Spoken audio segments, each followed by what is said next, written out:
Hey everyone, David here at Valley and Beyond, and today I'm going to talk about something that's really close to my heart, and it's kind of a hard topic for me to talk about because I've spent so much of my life dealing with this and exploring around this particular subject, and so I'm going to talk about victim.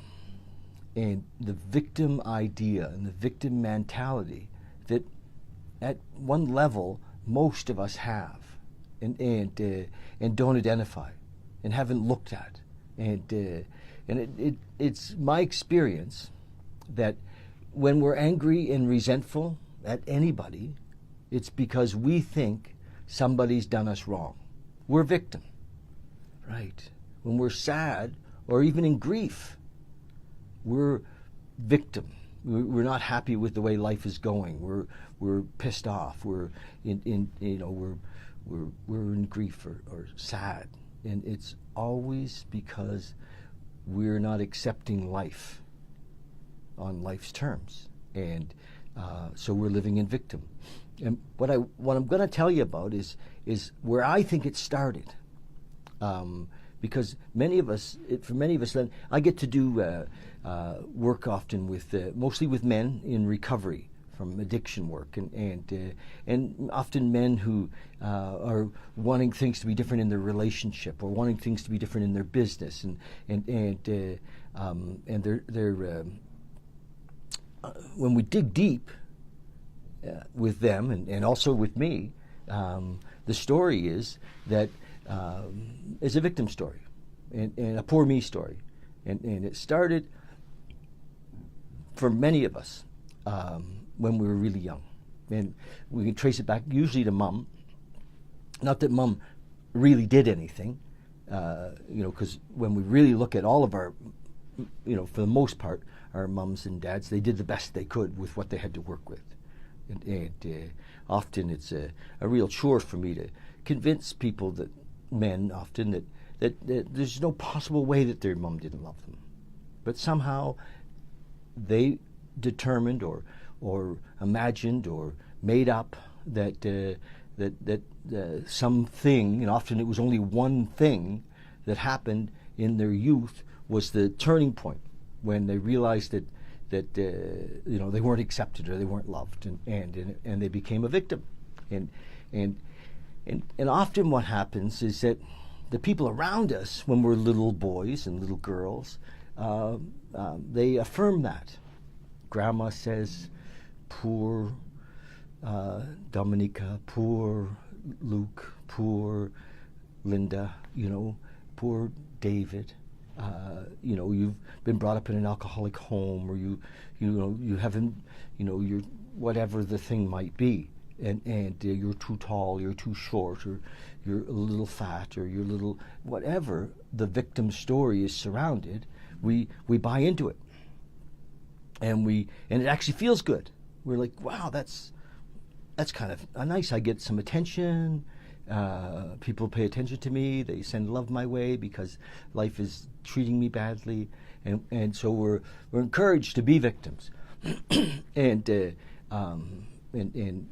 but that feeling that we're trying to draw from outside of us, that love that we're trying to draw from outside of us, is shallow.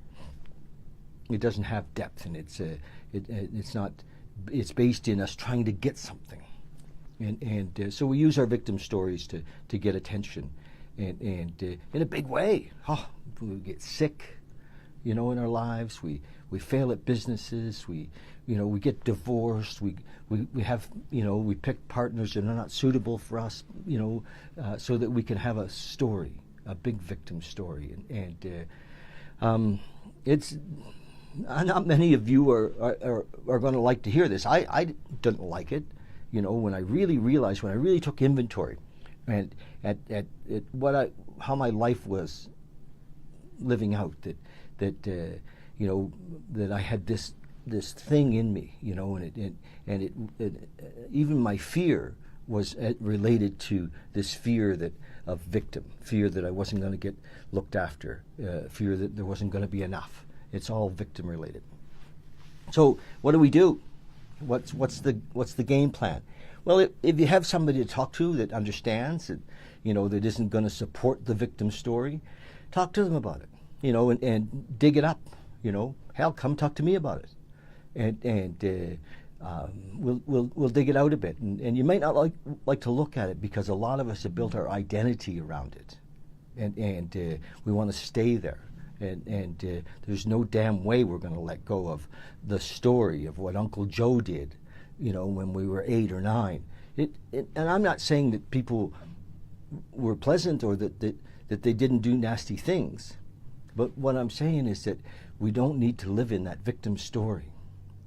But the only way to get out of it is to see where it started and to see how we repeated it over and over again, and then, surrender and let go of it. Over and over again to let go of it. And maybe if you're a praying person, to pray about it. And if we have a resentment towards somebody who was involved in it, to pray for them and to send them loving energy on it, even if you're really mad at them forever. They ripped you off for $1 million. We have to let go of those things because they didn't rip you off. And we'll own our own part in it. We own our own part in all of it, and we move from a victim kind of attitude and a what's in it for me type of an attitude to the possibility of how can I serve. So it's a psychic change that we're talking about. Clearly, a psychic change. It takes work. It doesn't just happen. But really, at the level that we serve, the higher the level is that we serve, the more amazing our life can be, and we take it with us everywhere we go. So it doesn't mean that it's the attitude with which we do what we do that makes it service or not. So whether we're at work or whether we're helping in a volunteer type of way, no matter what it is that we're doing, it's the attitude of love and giving and caring and helping that makes a difference in our service. So that's, in my opinion, where we want to move from. We need to recognize any piece of the victim that we have in us, how quick we are to be angry. In traffic, how quick we can be. You go to victim, that son of a bitch, cut me off. It's a victim story. Somebody done me wrong story. The government, they, did this or they did that. It's a victim story. And so, I think that this is a core, like a core piece, and for me, and for all of us, and so we can shift, but we can only shift by examining it and recognizing how deeply attached we are to it, and to move out of it is work. It's work, and you may not want to, but now if you've listened to this and you can see it. There's a piece of you that's going to say, well, fuck him. I'm staying where I'm at. I love my story. And fear sometimes wants to hold us there too, because we're afraid, what would I look like if I wasn't, poor me, I guess the possibility of having an amazing life, and stepping up over and over again and letting go of our fear and trusting in a higher power, if you will, that there is some order in the universe and that we are connected to it and that it is based in love and not in fear and not in hate and not in anger. And so we reach into that love, and not love that we're trying to get, but love that we're giving. And we share it with those around us in service. So I think service is the answer, and love is the answer, and now, really get that the other side of it isn't just fear, but it's victim. It's entitlement. It's this idea that we should be looked after, or we should have been loved, or they shouldn't have done this, or they shouldn't have done that, and recognize that, wow, we're free. We can accept people and places and things and weather. Imagine, people complain. Complain is from victim. Complaining about the weather. We're victimized by the weather. Isn't that crazy? And, as if it really matters. whether it's about the weather.